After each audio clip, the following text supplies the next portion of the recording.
Shalom Bapak Ibu, selamat berjumpa kembali di pendalaman Alkitab kita. Hari ini kita sampai di Matius 22 ayat 34 sampai 46. Matius 2 ayat 34 sampai 46 mengenai hukum yang terutama. Seperti biasa kita akan terlebih dahulu membaca ayatnya supaya konteksnya jelas. Ayat 34, ketika orang-orang Farisi mendengar bahwa Yesus telah membuat orang-orang Saduki itu bungkam, berkumpullah mereka, dan seorang dari mereka, seorang ahli Taurat, bertanya untuk mencobai dia. Guru, perintah manakah yang terutama dalam hukum Taurat? Jawab Yesus kepadanya, kasihilah Tuhan Allahmu dengan segenap hatimu, dan dengan segenap jiwamu, dan dengan segenap akal budimu. Itulah perintah yang terutama dan yang pertama. Ayat 39. Perintah yang kedua yang sama dengan itu ialah, kasihilah sesamamu manusia seperti dirimu sendiri. Pada kedua perintah inilah tergantung seluruh hukum Taurat dan kitab para nabi. Ketika orang-orang Farisi sedang berkumpul, Yesus bertanya kepada mereka, apakah pendapatmu tentang Mesias? Anak siapakah dia? Kata mereka kepadanya, anak Daud. Katanya kepada mereka, jika demikian, bagaimanakah Daud oleh pimpinan roh dapat menyebut dia tuannya ketika ia berkata, Tuhan telah berfirman kepada tuanku, duduklah di sebelah kananku sampai musuh-musuhmu kutaruh di bawah kakimu. Jadi, jika Daud menyebut dia Tuan, bagaimana mungkin ia anaknya pula? Tidak ada seorang pun yang dapat menjawabnya, dan sejak hari itu tidak ada seorang pun berani lagi menanyakan sesuatu kepadanya. Ya, Bapak Ibu yang dikasihi Tuhan, di sini kita melihat ya masih dalam suasana pekan suci, Yesus masih ada di Bait Allah. Dan sebelumnya di ayat-ayat yang sebelumnya Tuhan Yesus sudah membungkam orang-orang Saduki yang bertanya tentang seorang perempuan yang mempunyai 7 suami. Nah, orang-orang Farisi kemudian berkumpul di ayat 34 ya. Coba kita lihat lagi ayat 34. Ketika orang-orang Farisi mendengar bahwa Yesus telah membuat orang-orang Saduki itu bungkam, berkumpullah mereka. Nah, jadi mereka berkumpul untuk membicarakan gimana nih caranya kita memerangkap, menjebak Yesus secara teologis. Dan mereka memutuskan untuk mengutus seorang di antara mereka, di ayat 35. Dan seorang dari mereka, seorang ahli Taurat, bertanya untuk mencobai dia, ya, bertanya untuk mencobai dia. Bapak Ibu, kalau kita melihat di sini, artinya mencobai itu adalah menguji Yesus. Jadi mereka memang sengaja ingin membuat pertanyaan yang sulit dijawab oleh Yesus. Satu hal yang harus kita pahami, di sini ahli Taurat itu berbeda dengan apa yang sebelumnya disebut oleh Matius. Kalau di ayat 35 ini yang namanya ahli Taurat itu nomikos. Nomikos. Artinya adalah orang yang benar-benar terpelajar atau benar-benar pakar. Pakar hukum Taurat. Nah itu ahli Taurat, benar-benar ahli Taurat. Berbeda dengan di ayat-ayat sebelumnya. Kalau di Matius pasal-pasal yang awal, kalau ada kata yang diterjemahkan ahli Taurat, itu sebetulnya bukan nomikos, tapi grammateus. Grammateus, artinya penulis dokumen hukum. Jadi kalau ahli Taurat di pasal-pasal awal, itu orang yang kerjanya membuat surat pernikahan, membuat perjanjian sewa gitu loh. Ya, itu ahli Taurat juga, tetapi tugasnya adalah membuat dokumen hukum. Tapi yang di ayat ini, dia nomikos, orang yang benar-benar ahli menguasai hukum Taurat. Ayat 36. Apa pertanyaan mereka? Guru, perintah manakah yang terutama dalam Taurat? Nah, ahli Taurat itu memanggil Yesus guru, sama ya seperti sebelumnya.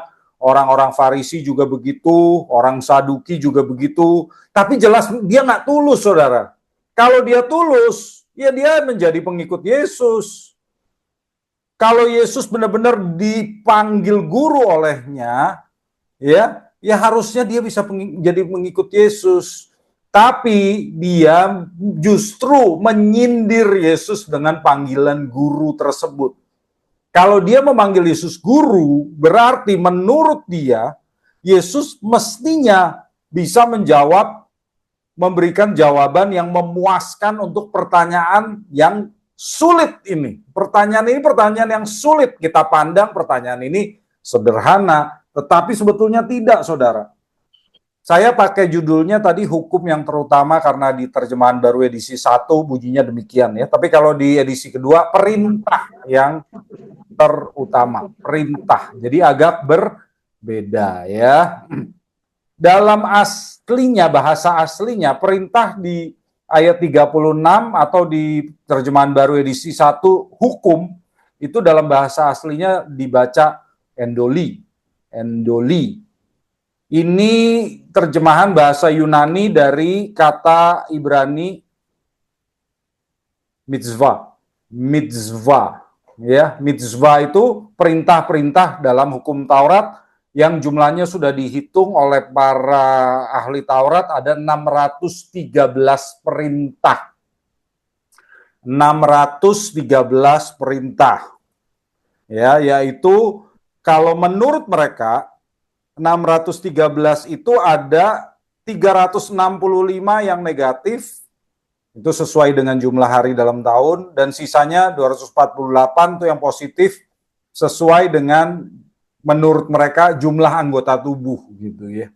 Ya, kita mungkin punya hitungan yang berbeda soal itu ya. Lucu juga mereka ya, nggak apa-apa lah. Nah, yang terutama, dia katakan perintah mana yang terutama. Terutama itu dalam bahasa aslinya megali, terbesar. Jadi perintah mana yang terbesar. Saudara, orang-orang Yahudi membagi perintah-perintah yang ada 613 itu menjadi perintah yang besar dan yang kecil. Tapi mereka terus-menerus memperdebatkan yang mana perintah yang terbesar. Ada yang berkata perintah yang terbesar itu perintah tentang sunat, karena itu perjanjian awal dengan Allah. Ada yang berkata kurban, Tuhan meminta kurban. Nah, si ahli Taurat itu tahu dengan perdebatan ini, dan dia juga memang ini sesuatu yang sedang diperdebatkan di zaman itu, saudara. Dia mau membawa Yesus untuk ikut dalam kontroversi, karena dia pikir perintah apapun yang disebutkan oleh Yesus akan ada yang bisa mendebatnya. Jadi kalau Yesus berkata, oh perintah yang terbesar adalah soal sunat, nanti orang-orang Farisi yang lain bisa mendebat Yesus. Tujuannya begitu, saudara. Jadi ini bukan sesuatu yang tulus, sama sekali tidak tulus. Hasilnya, Yesus jawab apapun, ribut. Nah itu yang diinginkan oleh si ahli Taurat ini. Ribut, mereka mau bikin ribut, ya. Dan apa yang dikatakan hukum Taurat itu namanya 5 kitab Musa atau Pentateuch, ya. Jadi perintah apakah yang terbesar dalam 5 kitab Musa, Pentateuch? Kejadian, Keluaran, Imamat, Bilangan, Ulangan. Lalu jawaban Yesus ternyata sesuatu yang tidak mereka sangka, saudara. Ini mereka nggak sangka loh Yesus jawab ini. Ayat 37. Jawab Yesus kepadanya, kasihilah Tuhan Allahmu dengan segenap hatimu, dengan segenap jiwamu, dan dengan segenap akal budimu. Mereka nggak nyangka Yesus jawab ini loh. Karena waktu diperdebatkan oleh orang-orang Yahudi, mereka nggak merasa ini yang terbesar, tapi mereka nggak bisa berkutik. Ya, ternyata Yesus mengutip Shema. Nah, Shema Kalau di Matius memang Yesus tidak menyebutkan ayat pertama dari Shema ya. Karena Matius memang meringkas dan suka to the point. Tapi kita tahu bahwa Yesus mengutip Shema dengan lengkap karena di Markus 12 ayat 29 ayat paralelnya Yesus jelas mengutip Shema ya. Jadi Shema itu bunyinya seperti ini ya. Shema Yisrael Adonai Eloheinu Adonai Echad. Wahavta et Adonai Elohecha bechol levavcha uvechol nafshecha uvechol meodecha. Kalau kita terjemahkan dalam bahasa Indonesia, dengarlah hai orang Israel, Tuhanlah Allah kita, Tuhan itu Esa. Kasihilah Tuhan Allahmu dengan segenap hatimu, dengan segenap jiwamu, dan segenap kekuatanmu. Wah, ini nggak bisa ditentang oleh mereka. Karena Shema ini bukan sekedar perintah, tapi ini doa yang diucapkan oleh semua orang Yahudi 2 kali sehari. Setiap ibadah doa pagi dan doa malam, mereka akan mengucapkan ayat-ayat ini. Kalau kita tahu, ini tradisi mereka ya. Orang Yahudi selalu mengucapkan ayat pertama Shema, yaitu ulangan 6 ayat 4, itu sambil menutup mata dengan tangan kanan. Jadi mereka pasti membacanya gitu. Shema Yisrael, Adonai Eloheinu, Adonai Echad. Selalu mereka tutup mata. Itu ada tujuannya, saudara. Karena mereka mau berkonsentrasi kepada kata-kata penting yang menyatakan iman kepada Allah. Jadi kalau mereka tutup mata itu benar-benar mereka nggak mau ada sesuatu yang mengalihkan perhatian mereka. Ya, Shema ini ayat yang sangat penting dan ini juga dibaca oleh orang yang mau meninggal. Jadi kalau orang Yahudi mau meninggal, terus seperti orang-orang di Indonesia juga gitu ya, nyebut, nanti begitu dibilang nyebut, dia akan berkata gitu, Shema Israel, Adonai Elohim, Adonai Echad. Memang begitu, saudara. Ya. Memang itu kata-kata yang mereka ucapkan sebelum meninggal. Dan biasanya, sesuai tradisi Yahudi, ini mereka akan melanjutkan ayat 4 ya, ayat ulangan 6 ayat 4 itu dengan bisikan Baruch Shem Kevod Malchuto Leolam Vaed. Itu nggak ada di ayat 4, tetapi mereka selalu baca itu dengan bisikan karena ayat itu nggak ada. Itu memang tidak ada di ulangan 6 ayat 4. Artinya terpujilah nama kerajaan mulianya selama-lamanya. Itu tradisi.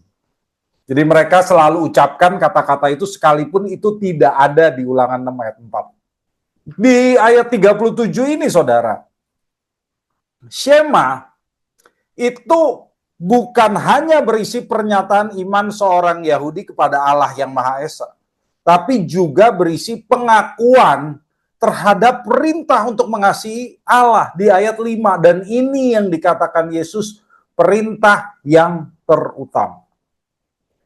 Dan Tuhan Yesus menjelaskan bahwa mengasihi Allah itu sebagai perintah bukan sekadar perasaan, melainkan komitmen untuk memberikan diri sepenuhnya kepadanya. Jadi saudara lihat ya di sini kata Yesus, dengan segenap hatimu, dengan segenap jiwamu, dan dengan segenap akal budimu.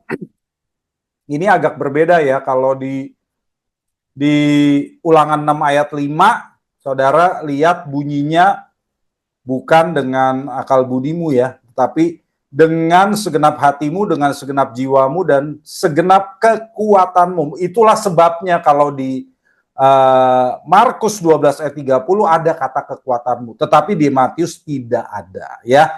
Ini bukan sesuatu yang salah, tentunya bukan, karena orang Yahudi melihat hati, jiwa, akal budi itu bukan komponen terpisah, melainkan pernyataan kiasan bahwa seluruh diri manusia itu diserahkan kepada Allah.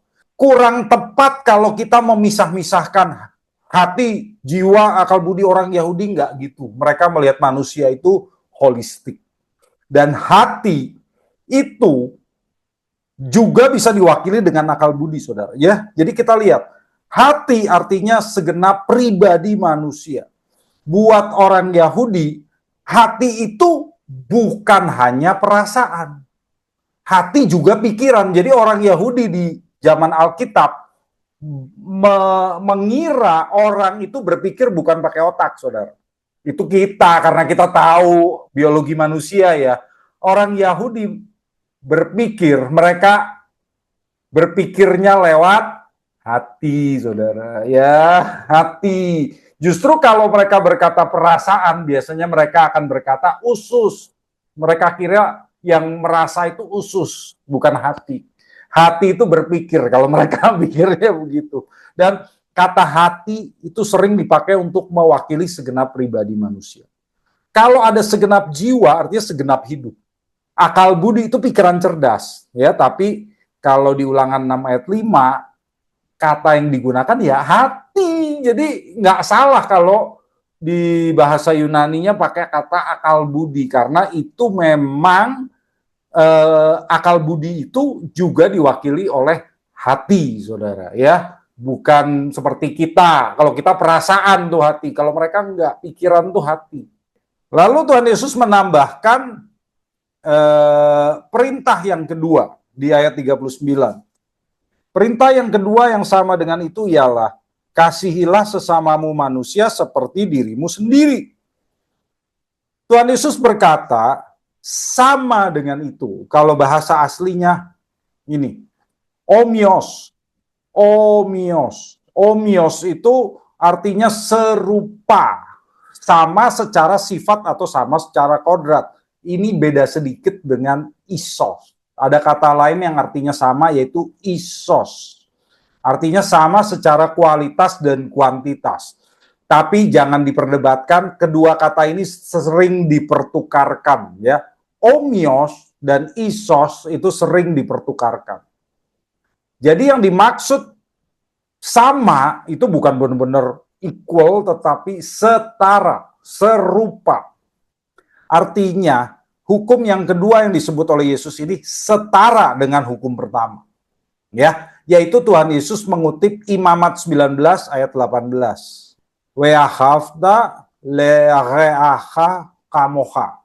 Kasihilah sesamamu manusia seperti dirimu sendiri. Ini bukan bagian dari Shema. Ya, ini bukan bagian dari Shema. Tapi apa yang dikatakan oleh Yesus ini sejalan dengan pikiran para rabi. Saya ambil dari Midrash, ya, tulisan dari Rabi Akiva. Ini rabi yang terhormat juga dari abad kedua, ya. Rabi Akiva berkata begini, kasihilah sesamamu manusia seperti dirimu sendiri. Ayat ini mewakili prinsip utama hukum Taurat, sejalan dengan Yesus, ya.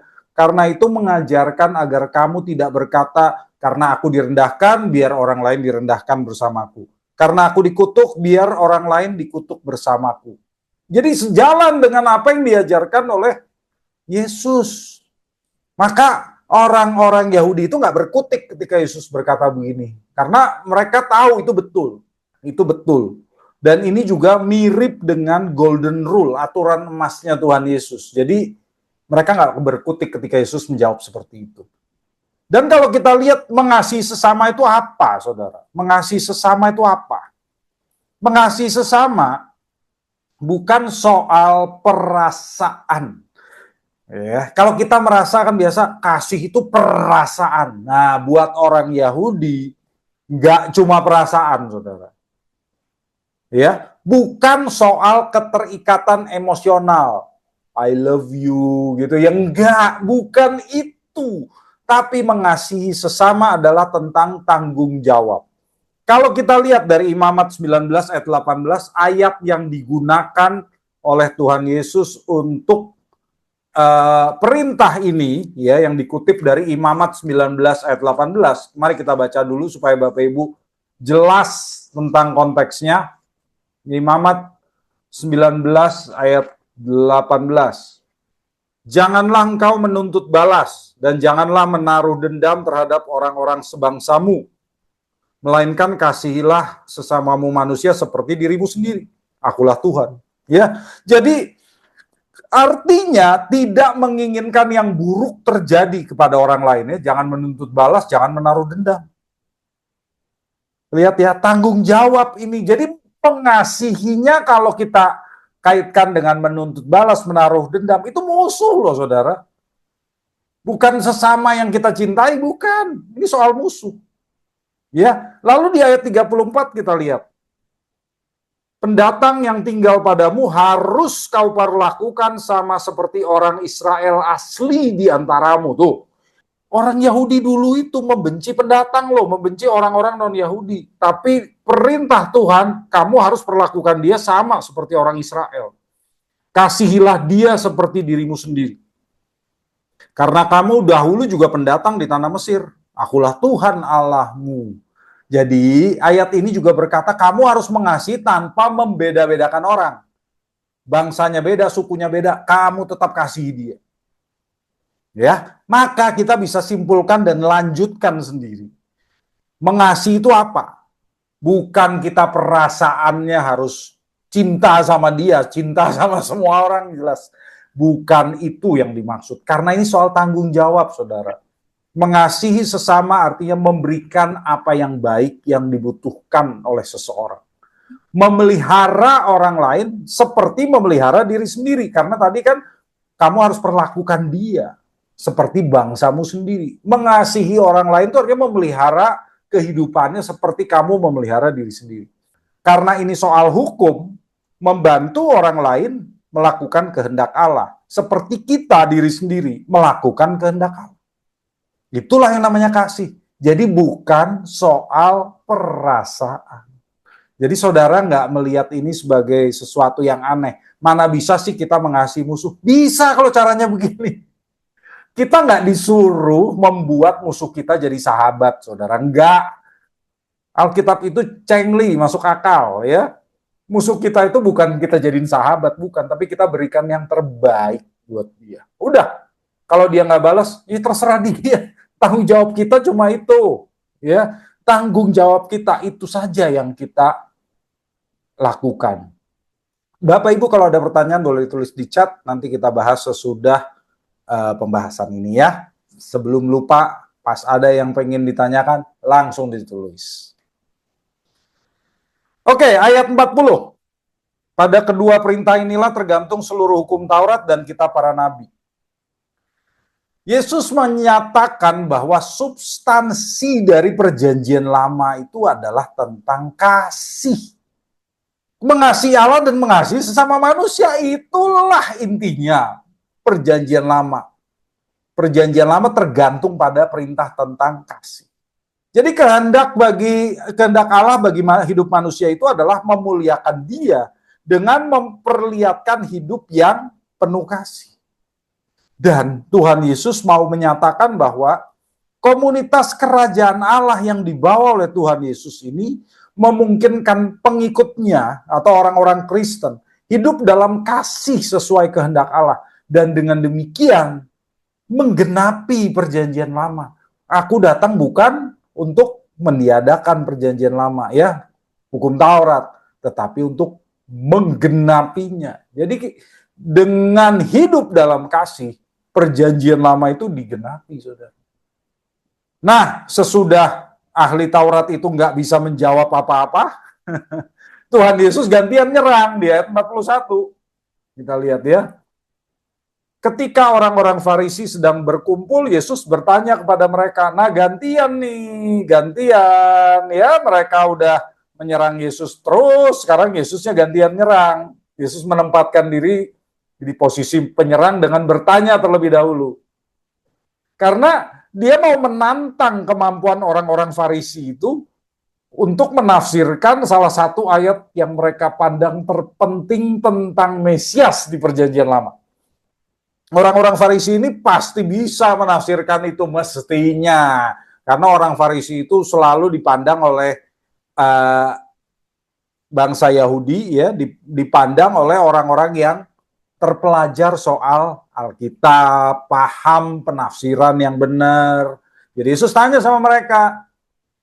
Kalau sekarang saudara, kita kan bilang orang Farisi itu seperti orang-orang yang munafik gitu ya. Wah, kamu tuh Farisi, itu kan seperti penghinaan kalau zaman sekarang. Tapi zaman itu kehormatan saudara, orang tuh mau dan senang disebut Farisi karena itu orang-orang pinter ya. Oke. Di sini gantian ya, Yesus nyerang karena sebelumnya kelompok Farisi, Herodian, Saduki, ahli Taurat nggak bisa berkutik ketika menyerang Yesus, gantian. Ayat 42, apa pertanyaan Yesus?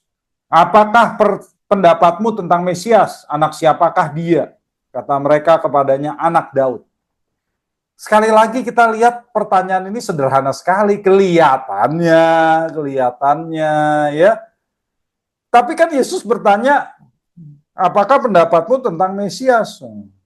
Ya, apakah Yesus bertanya pendapat orang-orang Farisi ini tentang dirinya? Ya enggak juga gitu loh. Yesus bukan sedang bertanya tentang dirinya sendiri, melainkan tentang pendapat orang-orang Farisi tentang Mesias yang mereka nantikan itu seperti apa sih? Itu yang Yesus mau tahu ya. Mesias yang kamu nantikan itu seperti apa? Jawaban orang Farisi sudah seperti rekaman. Dia langsung jawab, anak Daud. Kenapa? Ini sesuai dengan harapan orang Yahudi di Perjanjian Lama. Banyak orang Yahudi yang tahu ayat-ayat tentang Mesias, seperti di Yeremia 23 ayat 5.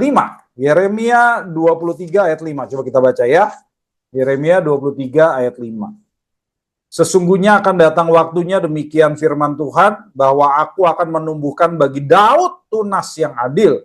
Ia akan memerintah sebagai raja yang bijaksana dan akan melakukan keadilan dan kebenaran di negeri itu.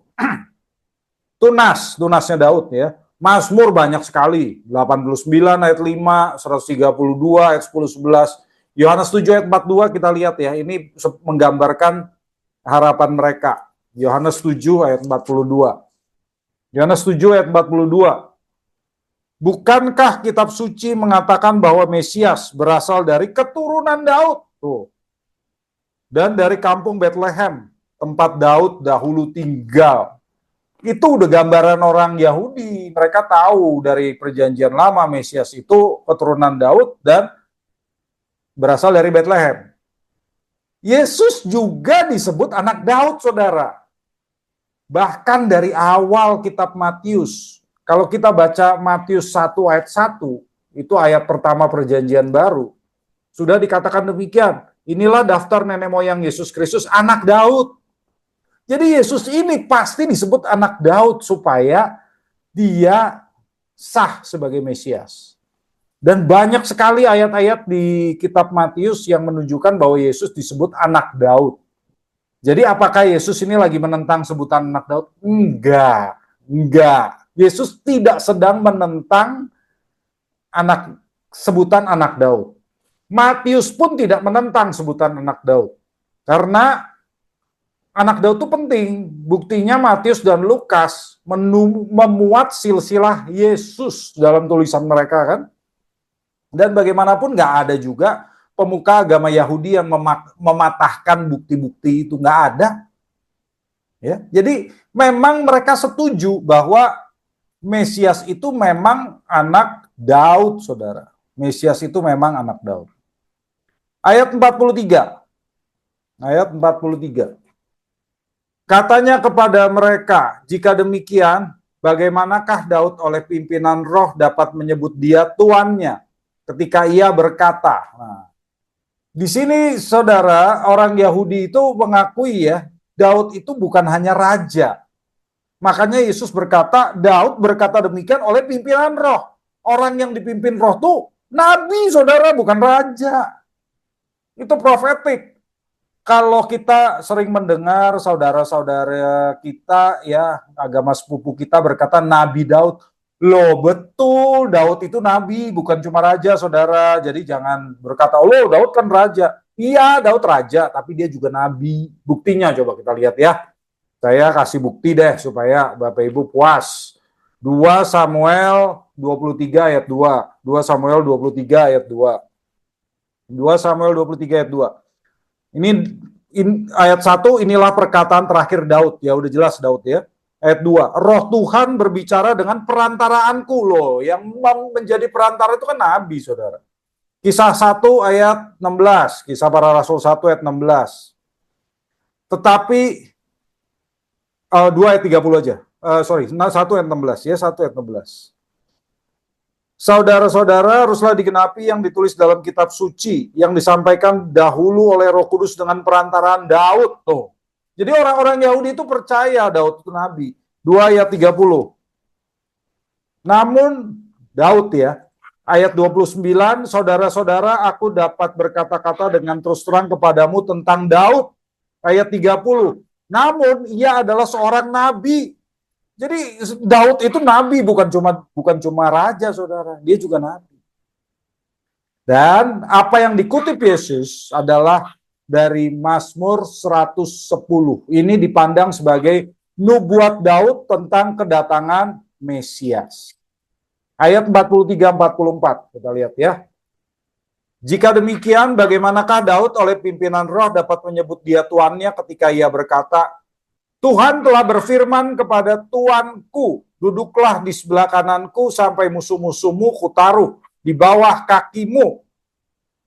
Ini mengutip Mazmur 110 ayat 1, saudara. Firman Tuhan kepada Tuanku, duduklah di sebelah kananku sampai kubuat musuh-musuhmu menjadi tumpuan kakimu. Ada kata Tuhan, ada Tuan ya, kalau dalam bahasa aslinya itu.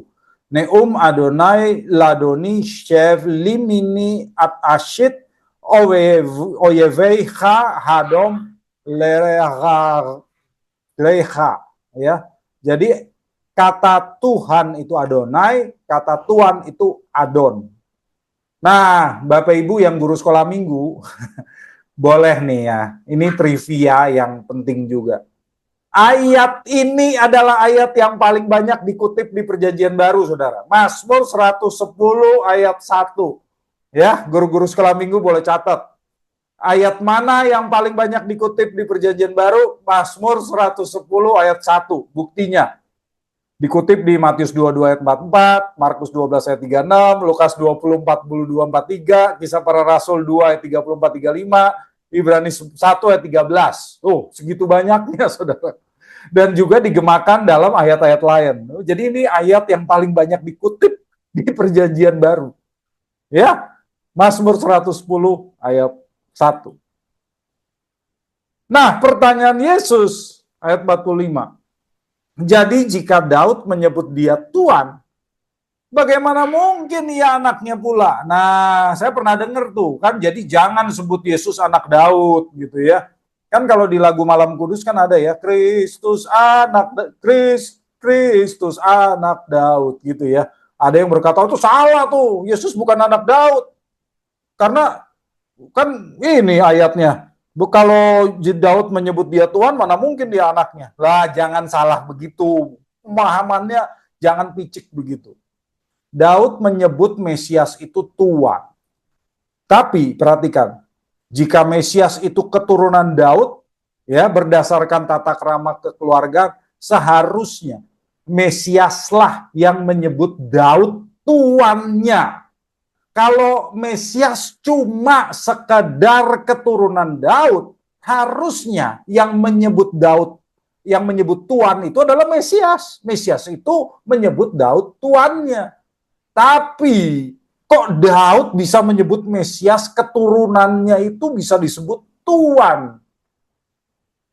Artinya Daud menubuatkan Mesias bukan sekedar manusia, melainkan dia yang pantas disebut Tuan oleh Daud. Nah, itu yang penting. Mesias punya tempat istimewa loh, saudara.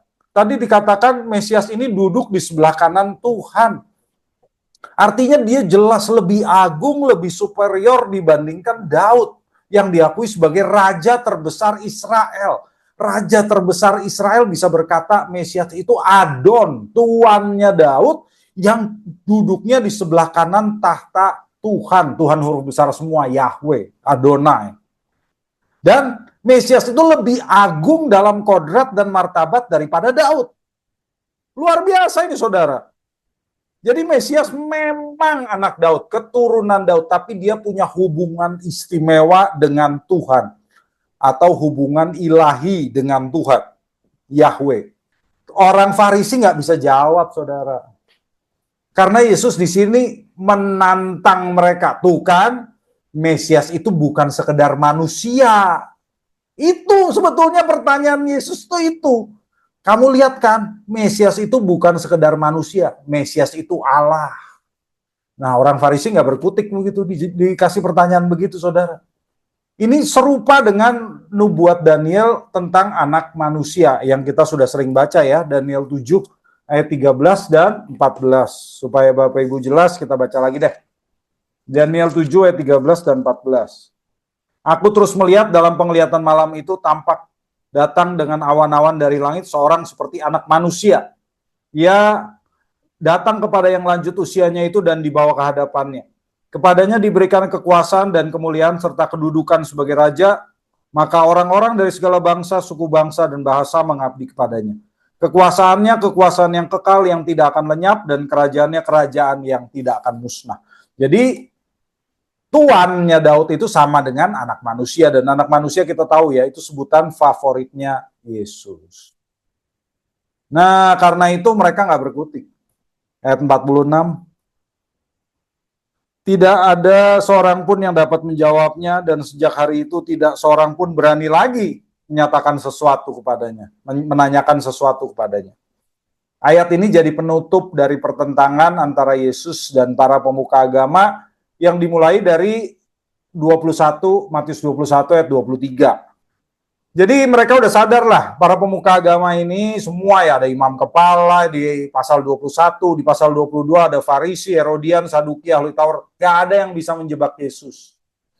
Dan kemudian Yesus sudah menyingkapkan kepada mereka identitasnya. Aku Mesias, aku bukan sekedar manusia. Buktinya, Daud memanggil aku Tuan. Nah, itu yang disampaikan oleh Yesus. Dan nanti di pasal berikutnya, pasal 23, Yesus akan mengecam para pemuka agama itu karena tidak mau menerima dia sebagai Mesias. Padahal dia sudah menunjukkan dengan jelas bahwa dia ini bukan sekedar manusia. Tapi dia lebih tinggi daripada Daud, karena dialah Allahnya Daud, saudara. Apa aplikasi dari pembahasan kita hari ini? Saya temukan ada beberapa ya, saudara ya. Yang pertama adalah soal tradisi. Tradisi. Ini ada istilah yang namanya tradisionalisme, saudara. Tradisionalisme itu mementingkan tradisi yang diterima dari generasi-generasi sebelumnya sebagai pegangan hidup. Jadi di sini kan orang-orang Farisi yang tradisionalis itu menjawab pertanyaan Yesus, Mesias itu anak siapa? Mereka langsung jawab seperti rekaman, anak Daud. Karena itu tradisi, saudara. Itu tradisi yang mereka ketahui tanpa mereka mengerti maksud dan pesan Allah di balik itu apa. Jadi kita juga harus berhati-hati dengan tradisi. Kalau kita cuma sekedar menghafal, akibatnya kita menerima begitu aja tanpa menangkap pesan di baliknya itu apa. Jangan seperti orang-orang Farisi ini, saudara, yang udah ngomong seperti rekaman. Mesias itu apa? Anak Daud. Nah, udah rekaman itu. Ya, sehingga mereka nggak tahu bahwa mereka lagi berhadapan dengan Mesias. Maka kita pun harus berhati-hati dengan tradisi. Ya, seperti tadi saya katakan, orang Farisi selalu munafik, itu kan tradisi. Padahal ada faktanya loh, orang Farisi di zaman Yesus itu orang terhormat. Ada orang Farisi yang tulus mengikuti Yesus, Nikodemus, Yusuf dari Arimatea, dan lain-lain. Orang Saduki itu di zaman itu orang elit, saudara. Dan banyak yang jadi murid Yesus, Kisah Para Rasul 6 ayat 7. Jadi kita jangan selalu menyamaratakan tradisi. Lu kayak Farisi, jangan begitu juga, saudara. Farisi yang baik juga ada gitu loh ya. Jadi kita jangan terlalu gampang ngikut tradisi sehingga pesan Alkitabnya jadi hilang atau berkurang. Yang kedua, soal kitab ini yang minggu lalu ya. Yang kedua, Mesias yang ilahi, Mesias yang ilahi. Pertanyaan Yesus yang mengacu kepada Mazmur 110 ayat 1 tadi menunjukkan identitasnya kepada orang Farisi, saudara ya, orang Farisi. Kita membaca bahwa Yesus menyatakan dirinya ilahi. Karena dia sudah disebut Tuhan oleh Daud berabad-abad sebelumnya. Dan Yesus juga anak manusia yang dinubuatkan oleh Daniel. Dan kalau begitu, Yesus ini benar-benar pembebas yang membebaskan manusia dari penjajahan yang sebetulnya, yaitu oleh penjajahan dosa.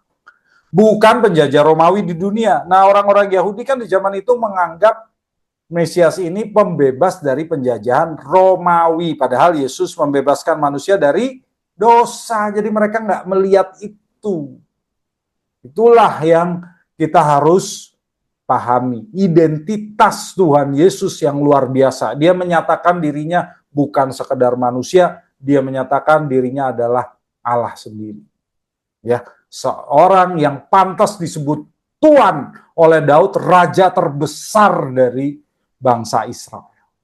Baik, itu yang bisa kita bahas dan kita sampaikan, dan mari kita masuk ke tanya jawab. Silakan Bapak Ibu Saudara-saudari, kalau ada yang ingin ditanyakan boleh ditulis di chat atau boleh angkat tangan. Silakan. Pak Nova, ada pertanyaan?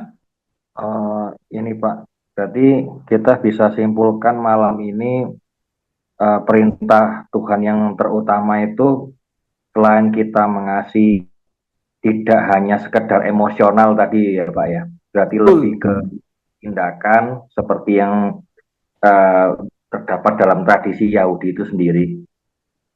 Apakah seperti itu sih Pak yang diharapkan oleh Tuhan lewat firman malam ini? Ya, kalau kita mengasihi manusia itu bukan dengan perasaan, ya, bukan lebih dengan perasaan, tetapi lebih dengan lebih, kalau istilah sekarang itu lebih rasional. Jadi kan kadang-kadang kita berpikir ya, bagaimana mungkin Tuhan menyuruh kita mengasihi musuh? Masa saya harus sayang sama musuh saya, harus cinta sama musuh saya? Kan enggak. Ya memang enggak, saudara ya. Tapi kita perhatikan tuh, sekalipun orang itu memusuhi kita, gitu ya, kita harus mengharapkan yang terbaik terjadi atasnya, dan kita tidak menginginkan yang buruk terjadi atasnya. Kalau kita bisa memberikan yang baik kepada mereka, berikan. Nah, itu namanya kasih. Kasih kepada sesama manusia. Bukan berarti kita harus pacaran sama musuh gitu ya. Bukan soal perasaannya, tetapi soal tanggung jawab gitu. Ya, jadi ini sesuatu yang bisa dilakukan. Kalau pacaran sama musuh itu nggak masuk akal gitu kan. Oke, dari Ardika.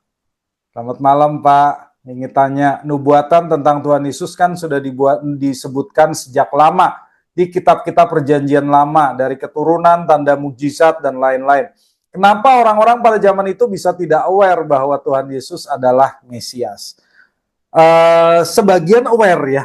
Itulah sebabnya murid-murid Yesus kan orang Yahudi, dan mereka percaya Yesus itu Mesias. Mereka percaya. Jadi mereka percaya apa yang dikatakan oleh Yesus, bahwa perjanjian lama itu berbicara tentang dia. Mereka percaya. Tapi beberapa yang lain nggak percaya. Kenapa? Karena memang apa yang diajarkan oleh Tuhan Yesus itu sudah mengganggu apa yang diajarkan oleh pemuka agama, ya, termasuk keuntungan mereka, saudara. Ya, jadi itulah sebabnya orang-orang Farisi yang tadi dikatakan munafik itu, orang Saduki itu melihat Yesus sebagai ancaman yang mengganggu tatanan yang saat itu ada. Jadi mereka mengajarkan kepada orang-orang Yahudi, ya, mereka berusaha untuk meyakinkan orang-orang Yahudi bahwa Yesus itu bukan Mesias. Ya, maka mereka selalu membuat pernyataan yang menentang Yesus. Contohnya tadi di Yohanes 7 ayat 42 itu kan orang-orang Yahudi itu berkata, Mesias itu keturunan Daud. Mesias itu orang Bethlehem. Jadi mereka tuh nggak percaya bahwa Yesus tuh lahir di Bethlehem. Atau mereka benar nggak tahu. Mereka taunya kan Yesus orang Nazaret, gitu ya. Dan juga mereka tidak tahu Yesus itu keturunan Daud, atau mereka berusaha menyingkirkan fakta bahwa Yesus itu keturunan Daud. Kalau saudara lihat gitu ya, itulah yang mereka lakukan. Ya, bahkan orang-orang Yahudi ini juga sering menghina Yesus, mengejek Yesus. Kamu kan orang Samaria gitu kan. Jadi mereka tuh nggak percaya Yesus tuh orang Bethlehem.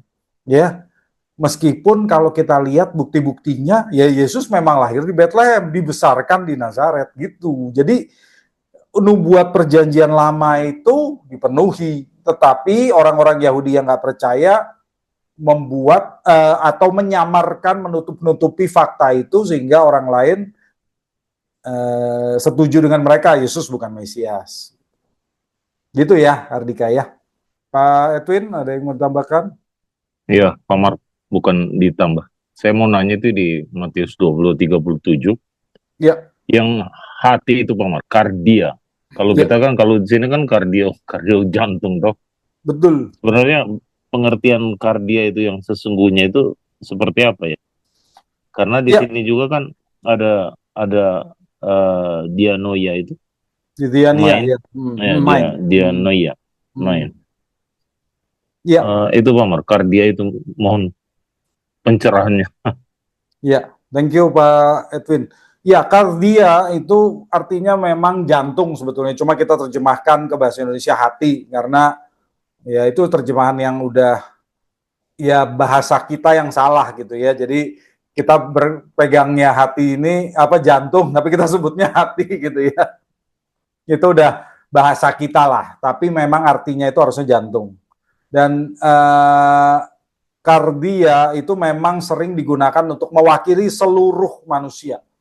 Jadi kalau dikatakan soal kardia itu banyak ayat yang mengatakan itu sebetulnya seluruh manusia itu bukan cuma jantungnya gitu ya. Dan kardia juga mereka percayai sebagai tempat dari pikiran dan perasaan. Jadi mereka merasa pikiran dan perasaan itu di sini, bukan di sini. Mereka itu zaman itu karena mungkin belum mengerti soal biologi, anatomi manusia gitu ya. Jadi mereka kira kita itu berpikir di sini. Gitu, Pak. Dan mereka juga punya istilah lain juga untuk apa perasaan kalau misalnya perasaannya terenyuh gitu ya. Itu perutnya, ususnya bergerak gitu. Jadi kalau dikatakan Yesus terharu di dalam bahasa asli ususnya tergerak gitu loh. Jadi mereka justru kalau perasaan sampai terharu itu sampai ke perut gitu loh ya. Jadi mereka nggak berpikir kita itu merasa di otak, kita berpikir di otak. Jadi betul, tadi diania itu artinya pikiran kan akal budi ya. Tapi kalau di perjanjian lamanya, akal budi itu sebetulnya adanya di kardia itu. Jadi kalau dalam bahasa Ibrani kan lev ya. Tetapi itu kadang-kadang ditafsirkan oleh mereka yang berbahasa Yunani sebagai akal budi, Pak. Bukan perasaan. Jadi ayat itu sebetulnya bukan terjemahan yang salah karena akal budi itu bisa merupakan bagian dari hati gitu, Pak. Ya. Ya, terima kasih Pak Mark. Ya, makasih, Pak. Ya, dari Justin. Justin bertanya, kenapa Ben David itu sangat signifikan untuk menentukan seorang Mesias? Mengapa tidak Ben Elia atau Ben Moses?